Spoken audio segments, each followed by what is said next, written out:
Alô, gente, como vocês estão? Eu sou teu irmão, Nilson Queiroz, do canal Verdadeira Graça e paz para todos.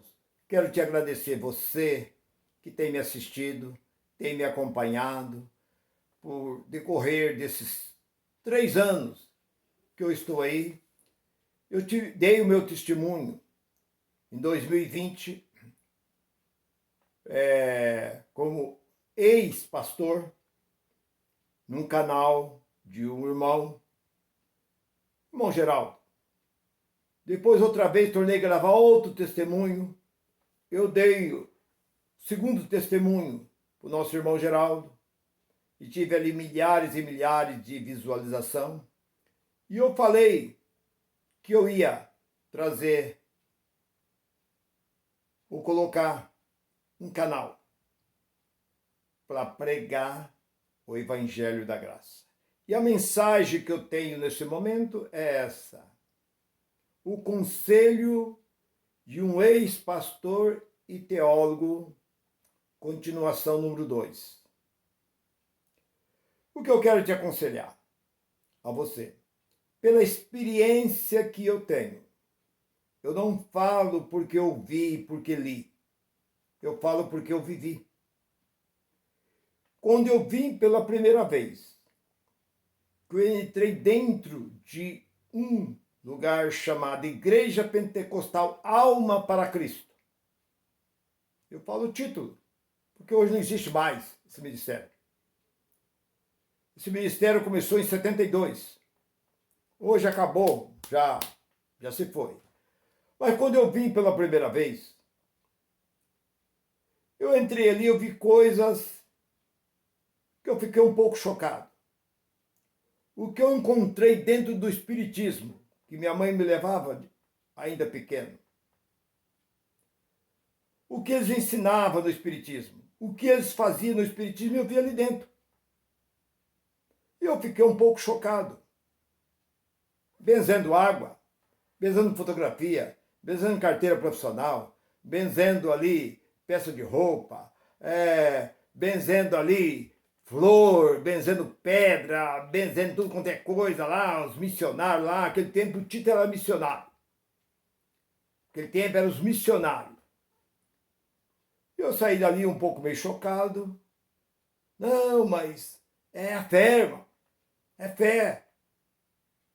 Esse negócio aí que você vê aí, você pode ficar meio chocado e tal. De repente eu encontrei na Bíblia que Deus não habita em tempo feito por mão de homem. Eu fiquei chocado com isso. Aí eu fiquei meio desanimado, mas eu fui conversar com um outro tal de missionário. E ele disse: é verdade, Deus não habita em tempo feito por mão de homem. Deus habita em nós. É na nossa vida que ele habita, porque nós somos o verdadeiro templo. Está lá em Coríntios, capítulo 3, versículo 16. Não sabeis que vós sois o templo de Deus. Não sabeis, sois o templo. Não sabeis, sois o templo. Esse era o hino que nós sempre cantava. E o que eu quero te alertar, te aconselhar, o conselho de um pastor, de um ex-pastor, de um ex e de um teólogo. Não perde o seu tempo com teologia, não. Não gasta o seu dinheiro com teologia, que tudo isso é enganação, tudo isso é mentira, tudo isso é embrulhada. Eu peguei meus livros de teologia, deu 5 caixas, eu consumi com tudo.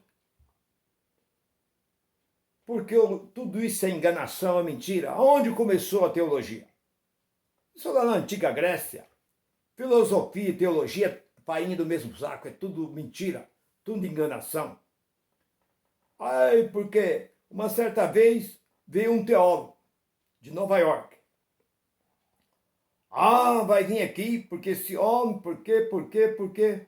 O camarada chegou e começou só a ler papel.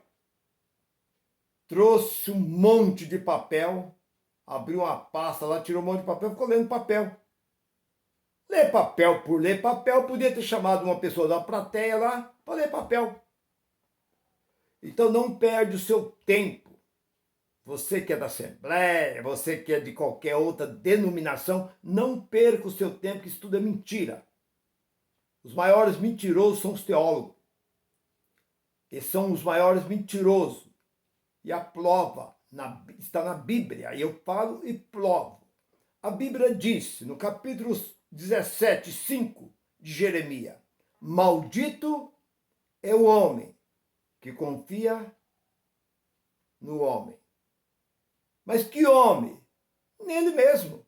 Se ele confiar nele, ele é maldito. Se ele confiar no próximo, ele é maldito duas vezes. E é o que nós vemos hoje. Confiando, meu pastor, meu bispo, meu apóstolo, meu teólogo, meu professor da escola dominical, meu professor de teologia. A Bíblia diz que maldito é aquele que confia. Porque eu passei por tudo isso. Por muitos anos eu dei aula. E eu sei que tudo isso é enganação, é mentira. Por que eles não vão dentro da verdade? Por que eles não pregam a verdade? Irmão, você tem que estar na casa de Deus todos os dias. Todos os dias você tem que estar na casa de Deus, porque a sua casa agora é aqui, neste lugar aqui. Mas quem diz que ali é a casa de Deus? Se Deus diz que não habita nesse lugar. Atos 17, 24. Deus não habita nesse lugar. Atos 7, 47 e 48. Deus não habitou nem mesmo na casa que construiu Salomão. Como ali é a casa de Deus? E quem diz que nós temos que estar nesse lugar todos os dias? Ah, mas Davi disse no Salmo 142, me alegrei quando me disseram, vamos à casa do Senhor. Outra vez, no Salmo 27, versículo 4, uma coisa pedi o Senhor, buscarei, que eu possa estar na casa do Senhor todos os dias, contemplando a sua beleza e aprendendo o seu santo templo. Mas isso foi Davi, e eles pegam isso daí e traz para dentro dos lugares chamados igreja, que na verdade igreja são nós, são vidas, e o povo ficam ali acreditando nessas coisas. Por que eles não vão lá no livro de Samuel, no capítulo 1, versículo 7, que Elcana, Ana e Penina subia uma vez por ano para adorar a Deus. Tá vendo, irmão? É uma vez por ano que eles iam adorar a Deus. Por que eles não vão pela carta de Paulo, no capítulo 14 de Coríntios, e versículo 26? Paulo diz, quando reunir? Quando? Não tem data. Uns têm salmo, uns têm corinho, tem testemunho, tem palavra, que tudo seja para a edificação do corpo de Cristo. E Jesus diz no capítulo 6 de Mateus, versículo 5, quando orai? Oração não tem data. Irmão, nós temos culto de oração. Às 7 horas, 7h30. Todas as terças, todas as quintas, o domingo de manhã temos culto de oração. Isso não existe. Jesus foi bem claro. Quando? Quando? Não existe data. Por que vocês não falam a verdade? Por que vocês vivem com mentira? Mentindo para o povo. Diga a verdade para o povo. E quando eu falo que maldito é o homem que confia no homem, eu olho também para Romanos, capítulo 3, versículo 4. Que seja todo homem mentiroso e Deus o único verdadeiro.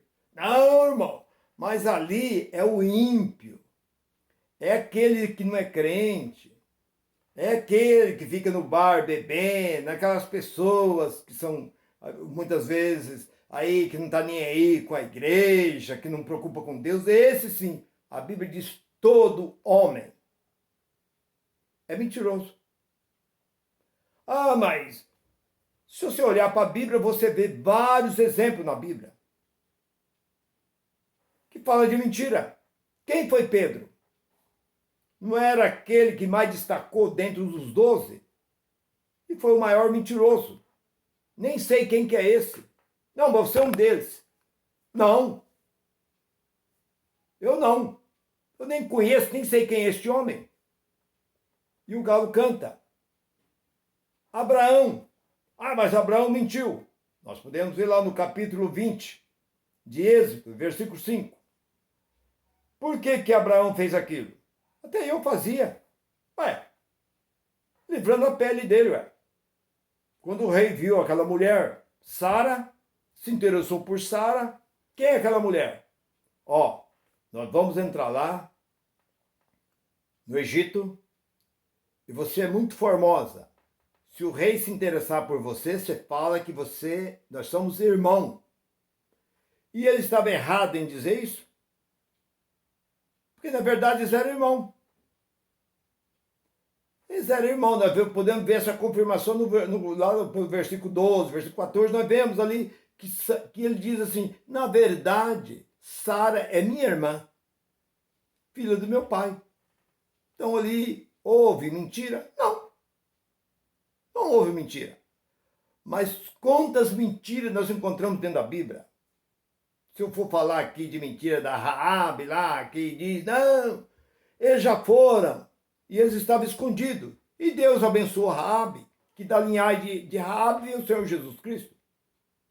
Mas esses mentirosos, que são esses teólogos, professor da escola dominical, que escreve essas revistas, eu também escrevia. Quando eu fui superintendente da escola dominical, lá no ano 80, há 40, 42 anos atrás, eu quem escrevia. Essas coisas que vocês fazem, eu também passei por isso. Não adianta você querer me criticar, querer falar alguma coisa, porque da escola que vocês passou, eu também passei. A mentira que vocês aprenderam, eu também aprendi. Por isso eu não passo isso para ninguém. Eu aconselho a vocês, fugir da escola de teologia. Para ser um pastor, para ser um dirigente, aliás, não existe pastor. Já começou a mentira daí. Isso acabou. Isso não existe mais. Não tem pastor, não tem diácono, não tem presbítero, não tem evangelista, não tem bispo, não tem arcebispo, não tem cardeal, não tem papa, não tem... Tudo isso é título. O que o apóstolo Paulo disse? No capítulo 20 de Atos, e versículo 29 e 30. Depois da minha partida, o que ia surgir? Surgiu o quê? Lobos cruel e devorador. Poderia ele dizer assim, depois da minha partida, Deus vai levantar homens igual a mim. Mas não foi isso que ele disse. Ah, mas o pai da igreja. Isso tudo terminou no ano 70. Na queda do templo, quando o general Tito entrou em Jerusalém, destruiu Jerusalém. Ali acabou tudo, ali foi o fim de tudo. Ali foi encerrado tudo, tudo acabou ali. Ah, mas o pai da igreja. Não existe pai de igreja, não está na Bíblia pai de igreja. A igreja não tem pai. Porque, na verdade, Deus ele é pai do Espírito. Capítulo 12, versículo 9 de Hebreus. Deus ele é pai do Espírito, pai da sua carne e é seu pai biológico. Pai da igreja. Ah, Policarpo. Quem foi Policarpo? Foi discípulo de João. E ele seguiu as mesmas pisadas de João. Quem foi Inácio? Discípulo de Policarpo. Seguiu as mesmas pisadas de Policarpo. Policarpo seguiu as pisadas de João. E o que nós temos a ver com as mensagens, a pregação de João? As pregações de Pedro, de Tiago, dos demais apóstolos. Eles pregou para o mundo judeu, pregou para os judeus, mas o apóstolo Paulo pregou para o mundo gentil. Então nós não estamos vendo os teólogos, os grandes pastores aí com o título de pastor, pregar as cartas de Paulo. O que eles pregam dentro da igreja? O que eles pregam dentro desses lugares de reunião, esses grandes eventos, grandes congressos? O que eles pregam ali? Dinheiro. Traga dinheiro. Ofertas, livros, literatura, disco, ali CD, e Bíblia de estudo, e tanta coisa, e papá, e tal, viagem paga por conta ali, viagem de avião e tanta coisa a mais. Isso é um comércio. Isso é uma grande mentira, uma grande embrulhada. Fuja dessas coisas. Ouve esse que vos fala, um ex-pastor e teólogo, Nilson Queiroz. Eu deixo essa palavra com você. Continua me ouvindo. Eu tenho aí quase 200 mensagens gravadas no meu canal. Você pode ouvir e dar lugar para Deus operar. E você fuja deste lugar chamado igreja, porque você não precisa procurar Deus, porque é Deus quem te procura. Você não precisa buscar Deus, porque é Deus quem te busca. Se você gostou desta palavra, se essa palavra falou bem ao seu coração, continua me ouvindo, continua me assistindo. Todos os dias estou pondo novo vídeo para a nossa edificação. Curte esta mensagem, escreva esta mensagem, escreva e deixa aí o seu like. Graça e paz para todo. Goodbye.